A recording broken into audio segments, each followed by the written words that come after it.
আজকের নতুন রেসিপিতে আপনাদের স্বাগতম। আজকের রেসিপির নাম হচ্ছে চিকেন বল। তো চলুন দেখে নেওয়া যাক এর প্রস্তুত প্রণালী। আমি এখানে মুরগির বুকের যে মাংসটা ওইটা নিয়েছি, ব্লেন্ডারে ব্লেন্ড করে নিয়েছি। আপনারা চাইলে কিমা করেও নিতে পারেন যদি ব্লেন্ডার না থাকে।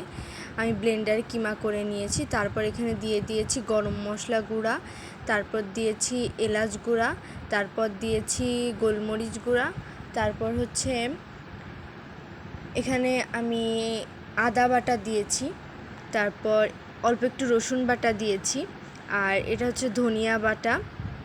এবার এখানে 3টা পেঁয়াজ এবং 2-3 থেকে 4টা কাঁচামরিচ ভালো করে কুচিয়ে দিয়ে দিয়েছি। পরিমাণ অনুযায়ী লবণ দিয়ে দিয়েছি। এখানে আমি 1 টেবিল চামচ পরিমাণ লবণ দিয়েছি। এবার দিয়ে দিয়েছি একটা ডিম। এবার এখানে দিয়েছি প্রায় 4 টেবিল চামচ পরিমাণ কর্নফ্লাওয়ার দিয়ে এটাকে ভালো করে মাখিয়ে নিয়েছি। এবার ডোটা করা হয়ে গেলে এবার হাতের সাহায্যে আমরা সুন্দর করে ডোটাকে গোল গোল শেপ দিয়ে নিব। আপনারা চাইলে অন্যরকম শেপও দিতে পারেন। আর এখানে একটা ম্যাগি নুডলসকে আমরাই ভেঙে নিয়েছি।